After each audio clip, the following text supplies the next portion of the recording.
തടി കൂടിയതിൻ്റെ ഭാഗമായിട്ടും അതേപോലെ തന്നെ വയറ് ചാടി വന്നതിൻ്റെയൊക്കെ ഭാഗമായിട്ട് നമ്മൾ സ്കാൻ ചെയ്ത് നോക്കുമ്പോഴായിരിക്കും നമുക്ക് റിസൾട്ടിൽ അറിയുന്നത് ഫാറ്റി ലിവർ എന്ന പ്രശ്നങ്ങൾ. ചിലപ്പോൾ അത് ഗ്രേഡ് 1 ആയിരിക്കാം, ഗ്രേഡ് 2 ആയിരിക്കാം.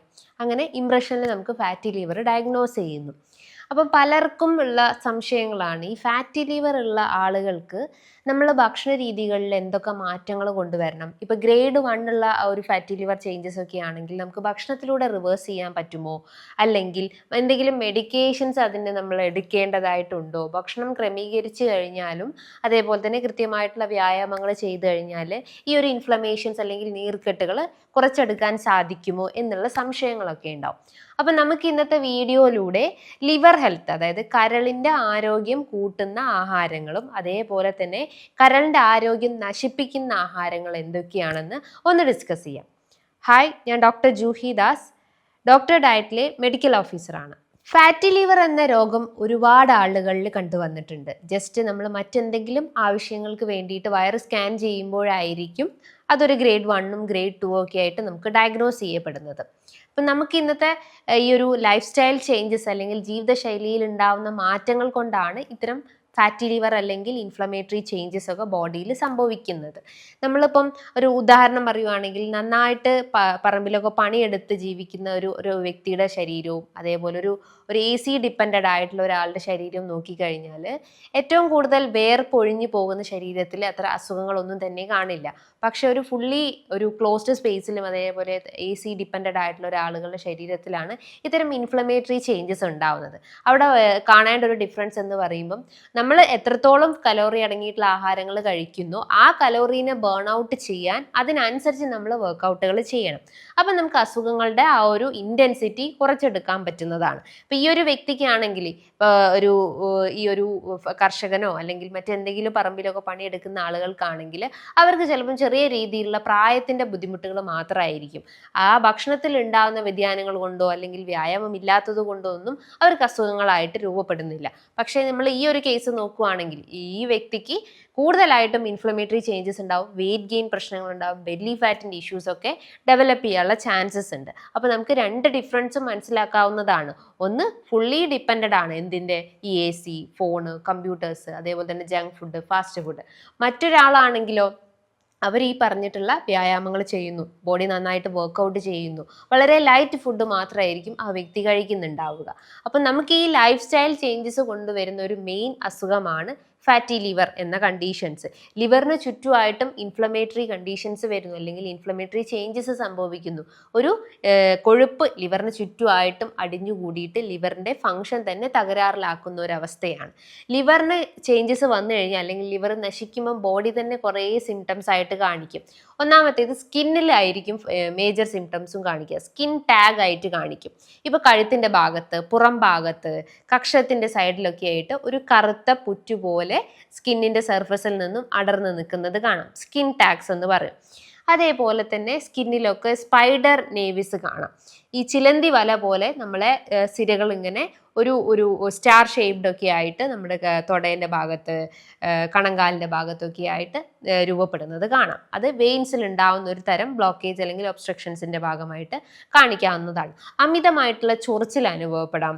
അതേപോലെ ഡിസ്കളറേഷൻസ് ഉണ്ടാവും. ചില ആളുകൾക്കൊരു യെല്ലോയിഷ് ഡിസ്കളറേഷൻ, അതിപ്പം നഖങ്ങൾക്കാവാം, കണ്ണിൻ്റെ ആ ഒരു പീപ്പിളറി ഏരിയാസിൽ റെറ്റിന ഭാഗത്തൊക്കെ ആയിട്ടും ഡിസ്കളറേഷൻസ് കാണപ്പെടാവുന്നതാണ്.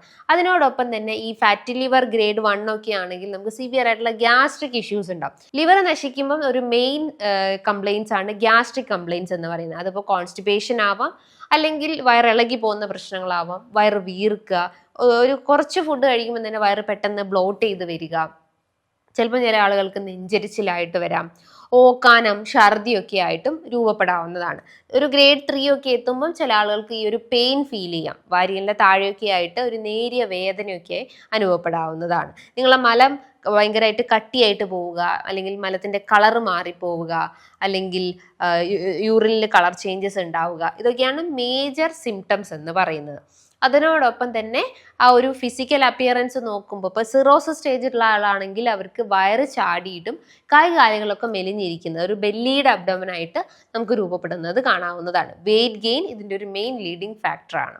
അപ്പോൾ അമിതമായിട്ട് ഈ ഒരു ജങ്ക് ഫുഡ് കഴിക്കുക, ഫാസ്റ്റ് ഫുഡ് കഴിക്കുക, ടൈമിങ്ങിന് ഫുഡ് കഴിക്കാതിരിക്കുക, ലാക്ക് ഓഫ് എക്സസൈസ്, അമിതമായിട്ട് മദ്യപിക്കുന്ന ആളുകൾക്ക്, പുകവലിക്കുന്ന ആളുകൾക്കൊക്കെയാണ് ഇന്ന് ഫാറ്റി ലിവർ എന്ന രോഗം ഡയഗ്നോസ് ചെയ്യുന്നത്. പിന്നെ നിങ്ങൾ കാലങ്ങളായിട്ട് എന്തെങ്കിലും മെഡിസിൻസ് ഒക്കെ എടുക്കുന്നുണ്ടെങ്കിലും അതിൻ്റെ ഭാഗമായിട്ടും ഈ ഒരു ഇൻഫ്ലമേറ്ററി ചേഞ്ചസ് ബോഡിയിൽ രൂപപ്പെടാവുന്നതാണ്. അപ്പോൾ നമുക്ക് ഈ ഒരു തിയറി അല്ലെങ്കിൽ ഈ ഒരു ഡിസ്കഷൻസിന് പകരം നിങ്ങൾ കൂടുതലായിട്ടും ആഗ്രഹിക്കുന്ന ഈ ഒരു ബുദ്ധിമുട്ടുകൾ എങ്ങനെ മറികടക്കാം, അല്ലെങ്കിൽ ഭക്ഷണ രീതികളാണ് നിങ്ങൾ മെയിനായിട്ടും ഫോക്കസ് ചെയ്യുന്നുണ്ടാവുക. അപ്പോൾ ലിവറിന് ഇൻഫ്ലമേറ്റർ ഉണ്ടാക്കുന്ന അല്ലെങ്കിൽ ഇൻഫ്ലമേഷൻസ് ഉണ്ടാകുന്ന ഒരു ട്രിഗറിങ് ഫാക്ടേഴ്സ് എന്ന് പറഞ്ഞാൽ ഷുഗർ, സാൾട്ട്, അതേപോലെ തന്നെ ഗ്ലൂട്ടൻ അടങ്ങിയിട്ടുള്ള ആഹാരങ്ങളൊക്കെയാണ് മെയിൻലി ഈ ഒരു ഇൻഫ്ലമേഷൻസ് ഉണ്ടാക്കുന്നത്. അപ്പോൾ ഷുഗർ കംപ്ലീറ്റ് ആയിട്ട് അവോയ്ഡ് ചെയ്യുക.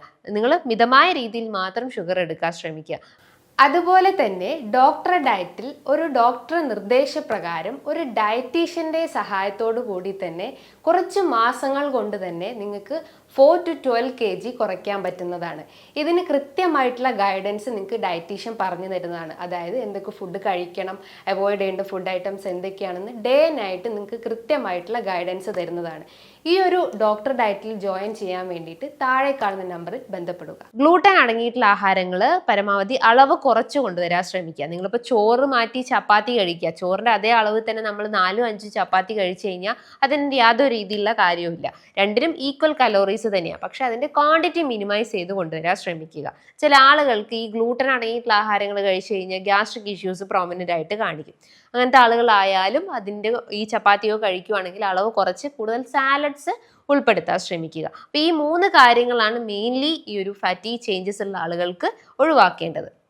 ഇനി നിങ്ങൾ ഉൾപ്പെടുത്തേണ്ടതായിട്ടുള്ള കാര്യങ്ങൾ എന്ന് പറയുമ്പോൾ നാരുകൾ അടങ്ങിയിട്ടുള്ള ആഹാരങ്ങൾ കഴിക്കുക. ഫൈബർ റിച്ച് ആയിട്ടുള്ള ആഹാരങ്ങൾ കഴിച്ചാൽ ബവൽ മൂവ്മെന്റ്സ് ഇംപ്രൂവ് ചെയ്യും. അത് ഫാറ്റ് ബേൺ ചെയ്യാൻ ഹെൽപ്ഫുൾ ആണ്. കലോറീനെ പെട്ടെന്ന് തന്നെ ബേൺ ഔട്ട് ചെയ്യാൻ സഹായിക്കുന്നതാണ്. അപ്പോൾ ഫൈബർ റിച്ച് ആയിട്ടുള്ള ഫ്രൂട്ട്സും വെജിറ്റബിൾസും കഴിക്കുക.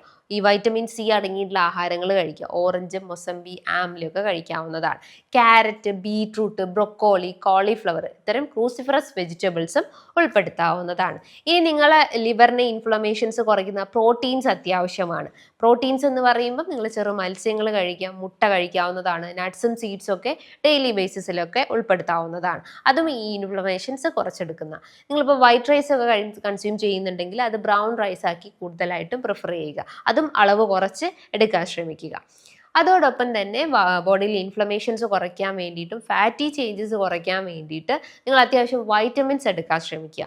മിക്ക വൈറ്റമിൻസും അബ്സോർബ് ചെയ്യപ്പെടുന്നത് ഈ പറഞ്ഞിട്ടുള്ള ലിവറിൽ വെച്ചിട്ടാണ്. അപ്പോൾ ലിവറിൽ ഇൻഫ്ലമേഷൻസ് സംഭവിച്ചു കഴിഞ്ഞാൽ ഓട്ടോമാറ്റിക്കലി ഡെഫിഷ്യൻസീസ് ഉണ്ടാവും. Vitamin D, vitamin B12, vitamin A, vitamin C ഇതൊക്കെയാണ് മേജർ വൈറ്റമിൻസ്. അതായത് ലിവർ ഹെൽത്ത് ഇംപ്രൂവ് ചെയ്യുന്ന വൈറ്റമിൻസ്. നല്ലപോലെ വെയിൽ കൊള്ളുക. അതേപോലെ തന്നെ നട്ട്സും സീഡ്സും ഒക്കെ അത്യാവശ്യം കഴിക്കുക. ഈ പറഞ്ഞിട്ടുള്ള കാഷ്യൂ, ബദാം, പിസ്തയൊക്കെ കഴിക്കാൻ ശ്രമിക്കുക.